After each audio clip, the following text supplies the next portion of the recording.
I lost a note, but she returned it. And in that moment, everything I didn't know I wanted found me. She returned my lost note. You wrote this for someone, but it felt like it was me. I didn't think anyone would ever read it. That was the point of the note. A folded piece of paper I'd slipped between the pages of a used book, a place where words could rest without being answered. The cafe was almost empty when it happened. Late afternoon, that soft hour where the light leans sideways and makes even dust look intentional. I've been coming there for months, always the same corner table, always pretending I liked the taste of burnt coffee because it gave me an excuse to stay longer. That's where she was too, across the room, always across the room. She never stared. That was the dangerous part. She glanced the way people do when they don't want to be caught noticing, quick, almost careless, then gone. Mid-40s, maybe older. Calm clothes. Hair pulled back like she didn't have time to think about it. She carried herself like someone who had already lived through the loud parts of life and decided quiet was worth defending. We didn't talk at first. We shared space. Sometimes she'd sit 2 tables away, sometimes farther. I learned the rhythm of her presence before I learned anything else. How she arrived without announcing it. How she wrapped both hands around her mug as if it needed reassurance. How she always read halfway through a page and then stopped, thinking about something the book hadn't said. I was in my 20s and thought I understood longing. I didn't. I just knew there was something unfinished in the way she existed, and it kept pulling at me. The note was written on one of those days when silence presses too hard. I've been reading a secondhand novel I didn't care about, my mind drifting. Without thinking, I tore a page from my notebook and wrote what I couldn't say to anyone. Some people don't arrive loudly. They change the air instead. I folded it once, then again, slid it into the book like a secret I didn't trust myself to keep, and forgot about it until the next week. She stood at my table, not hovering, standing like she belonged there, like this wasn't a risk at all. She held the book in one hand, the note in the other, folded the same way I had left it. You dropped this, she said. Her voice wasn't accusing. It wasn't playful either, just steady, curious. I felt my face warm before I could stop it. I didn't mean for anyone to, I know, she said, gently interrupting. You wrote it for someone. She paused, eyes flicking to the chair across from me, then back. But it felt like it was me. That silence that followed was not empty. It was crowded with everything neither of us was saying. My fingers tightened around my cup. Her thumb rubbed the edge of the paper like it might fray if she didn't. I didn't know your name, I said, too quickly. I still don't. She smiled then, not wide, not practiced, just enough to admit something. That makes 2 of us. She sat down without asking. We talked about nothing important. The weather, the book, why the coffee here was terrible, and why we kept coming anyway.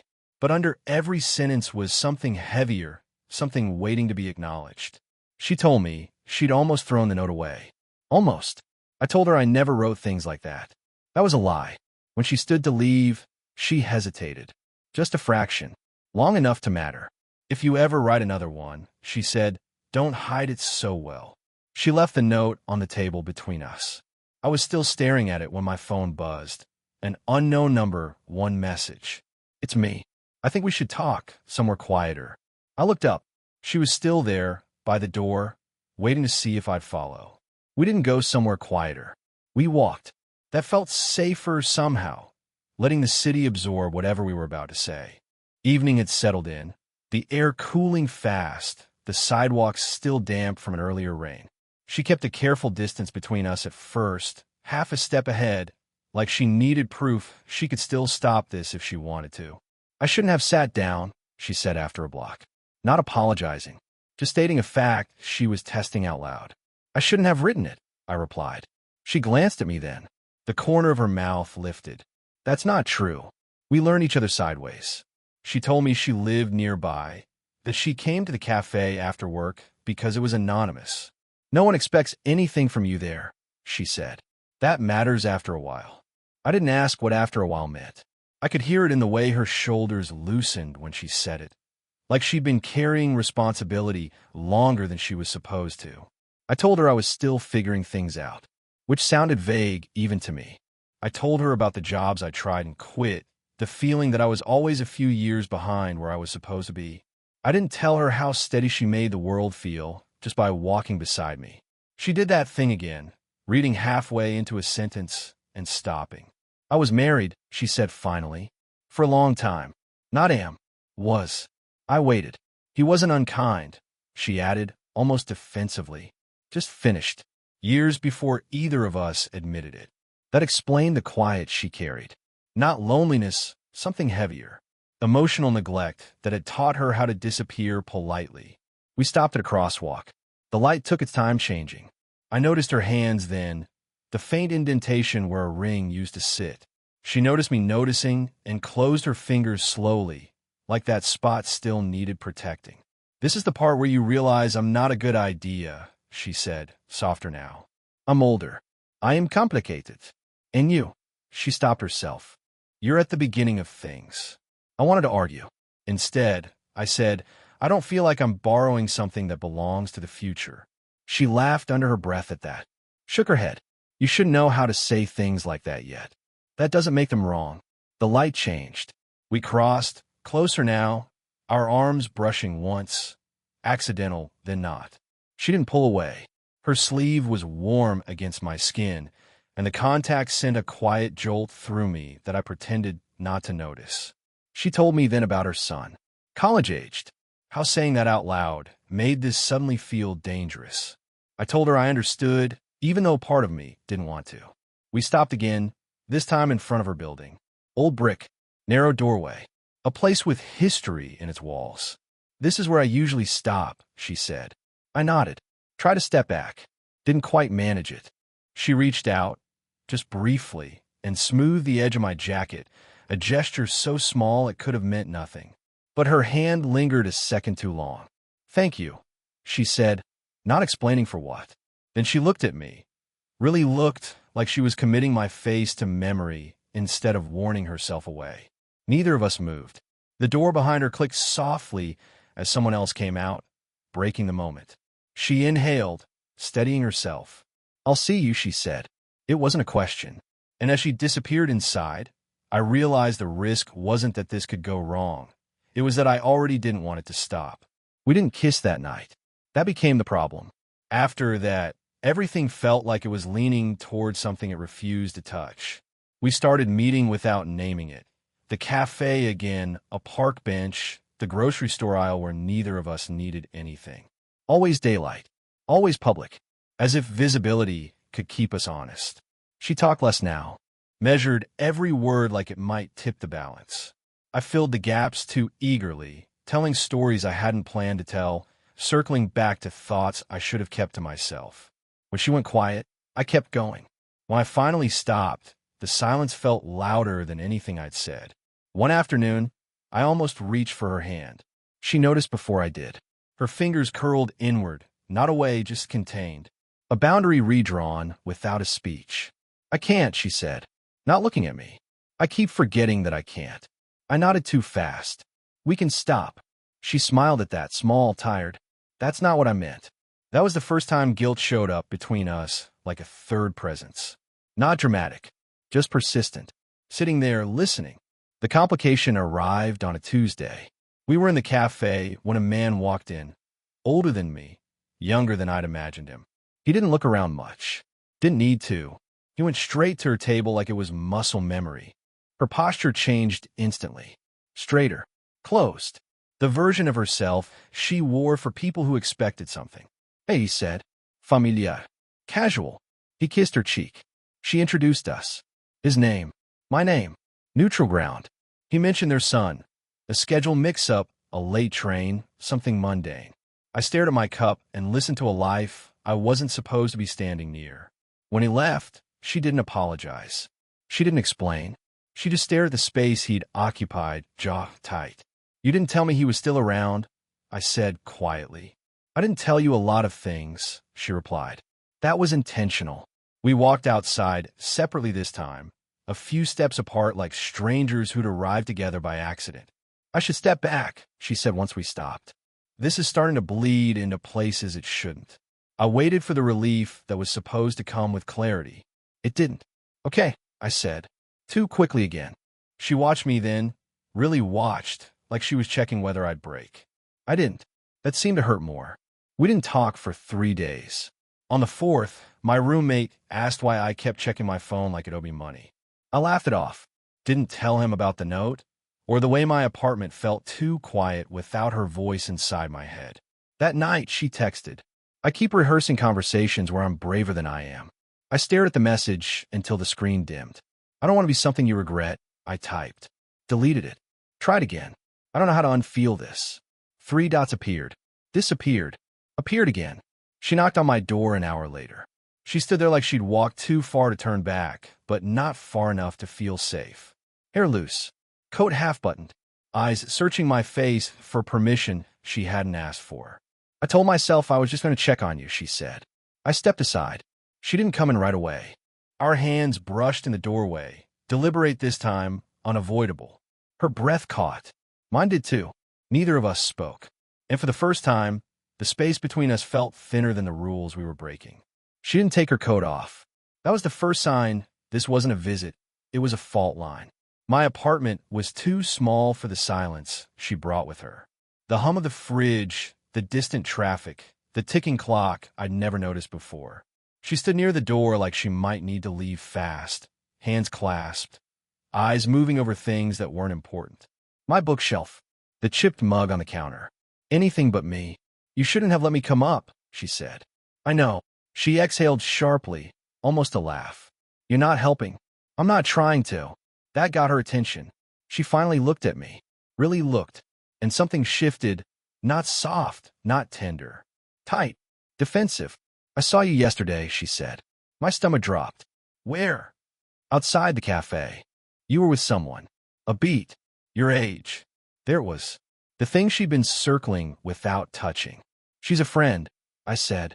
Then, before I could stop myself, I didn't know I wasn't allowed to have those. The words landed wrong. Too sharp. Her jaw tightened.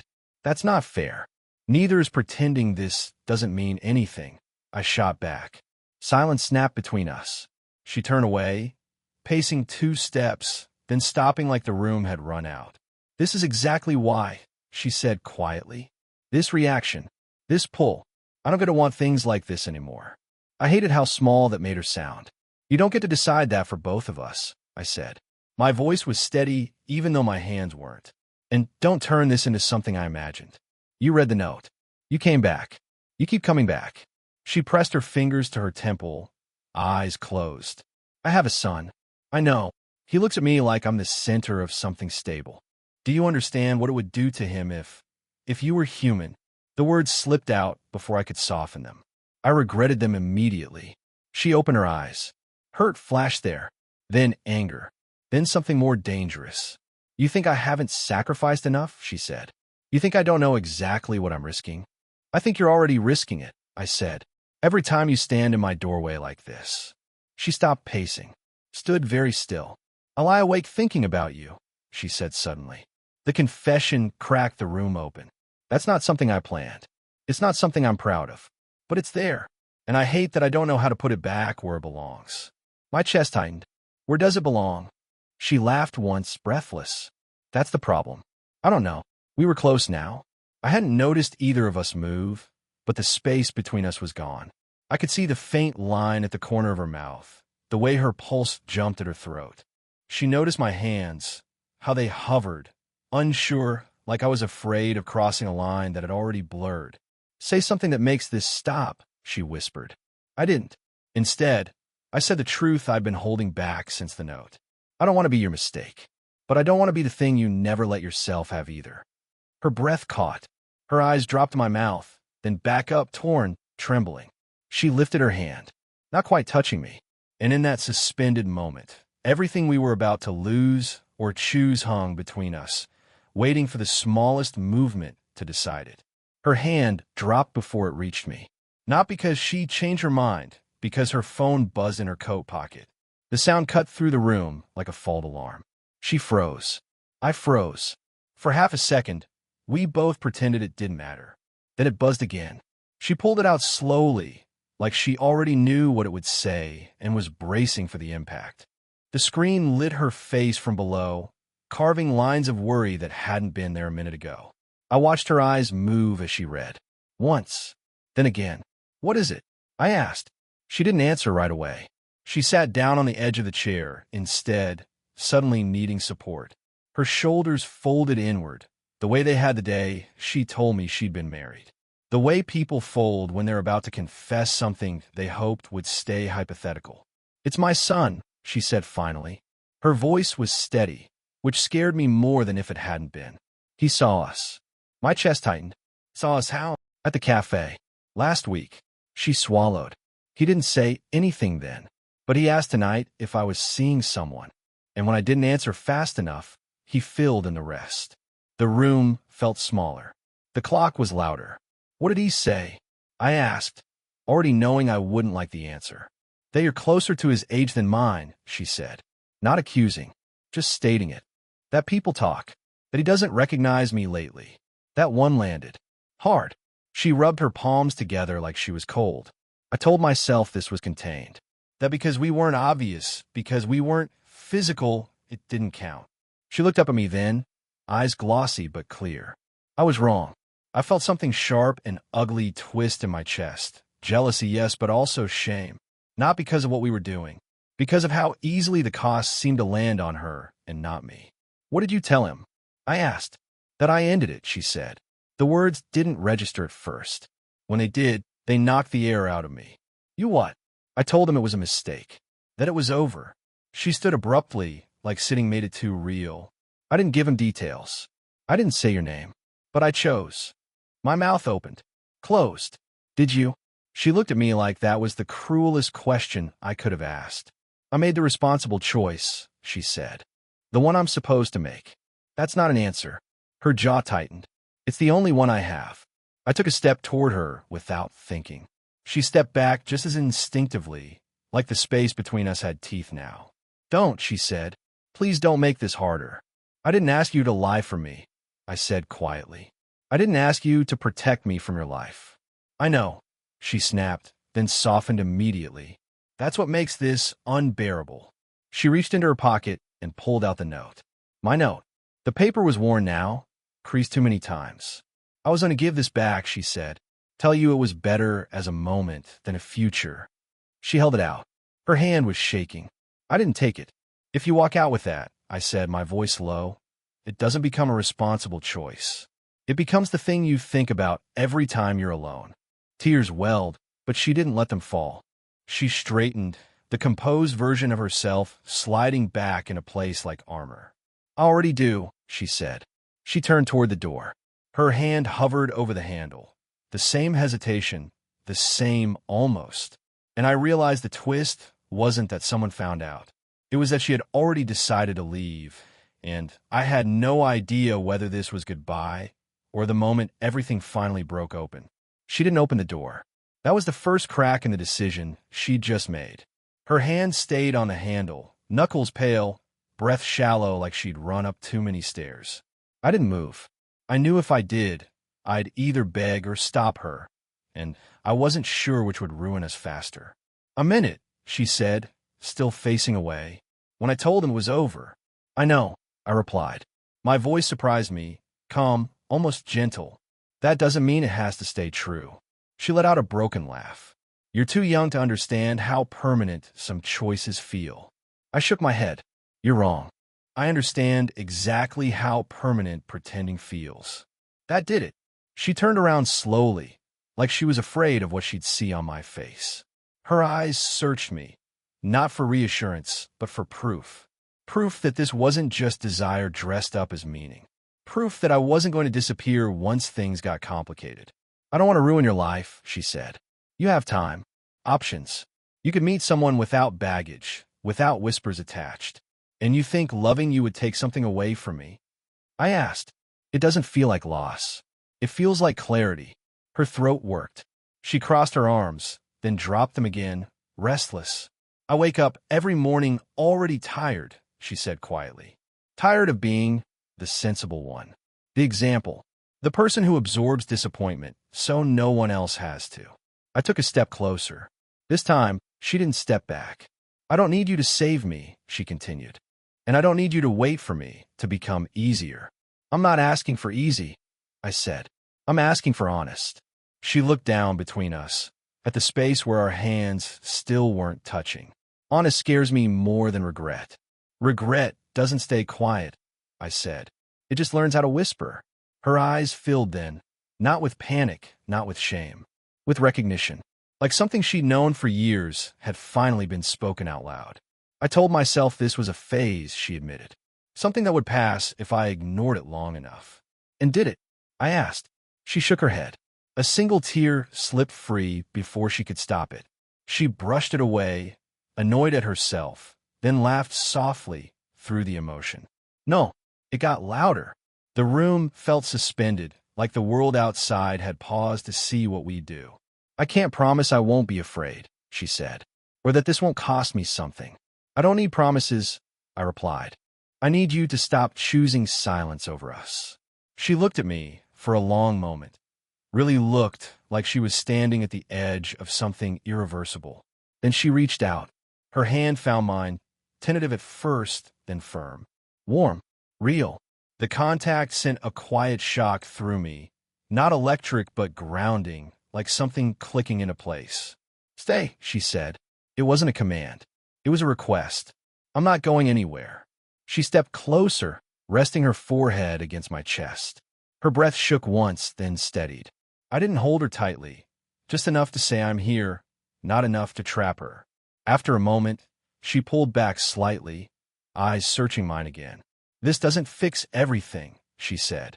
I know, but I don't want to keep lying, she whispered. Neither did I. She leaned in, slowly, deliberately, giving both of us time to stop. We didn't. And when our lips finally met, it wasn't fireworks or urgency. It was soft, certain, like two people choosing the same truth at the same time, even without knowing exactly where it would lead next. The days after that first kiss were quiet in a way that felt different. Not empty, not tense, just full. We didn't rush anything. There were no grand declarations, no late-night messages demanding clarity. There was coffee together, long walks, the way our shadows leaned into each other without speaking. Every gesture was deliberate but unforced, a negotiation between desire and patience. She laughed at things that weren't funny, just to hear the sound float in the air between us. I caught myself memorizing it, storing it, like it might disappear tomorrow. And sometimes she would catch me staring and roll her eyes, half amused, half tender, the way someone does when they're letting you inside, carefully like fragile glass. We talked about everything and nothing. About her son, who eventually learned the truth in pieces and never judged her, just accepted it like the world had no other choice. About my ambitions, my failures, the endless mess of learning who I was. We also had arguments, small ones, sharp ones, but always honest. She reminded me that this wasn't easy. That love never was. And I reminded her that it was ours to define, messy edges and all. Every disagreement ended in quiet touches, the kind that don't erase tension but acknowledge it, hold it gently. One rainy afternoon, we sat by the window in the cafe where it all began. The same corner, the same dim light. I watched her stir her coffee slowly, fingers brushing the cup's edge, eyes distant. I knew she was thinking, maybe replaying everything. The note, the risk, the almost. I slid my hand over hers. Her eyes met mine. No words needed. No apologies. Only recognition. Of longing, of regret, of risk, and finally, of love. And for the first time, it didn't feel impossible. We left the cafe together, shoulders brushing, the rain tapping a rhythm that made it impossible to imagine anyone else beside us. The streets glistened, reflecting city lights and hope, and I realized we were carving out a small, private world inside the chaos. I didn't know what the future held. There were still responsibilities, questions, and moments when fear would creep in. But we had chosen honesty over silence, connection over caution, and in that choice we had found something rare and human. When I think back to that note, the one I thought was lost forever, I realize it wasn't a beginning. It was a signal, a whisper from the universe that some risks are worth taking, that love doesn't ask for permission, and that timing, no matter how inconvenient, doesn't decide who belongs in your life. She smiled at me as we crossed a quiet street, her hand finding mine effortlessly. And I thought, maybe love is just this, two flawed people leaning into each other, not knowing the end, but certain that they belong together in the now. Life is messy. Love is messy, eh? And yet, somehow it's enough. Did you enjoy the story? What kind of stories would you like to hear next? If you want more heartfelt, slow-burn romances that feel human and real, subscribe and stay tuned. There are more stories waiting to unfold.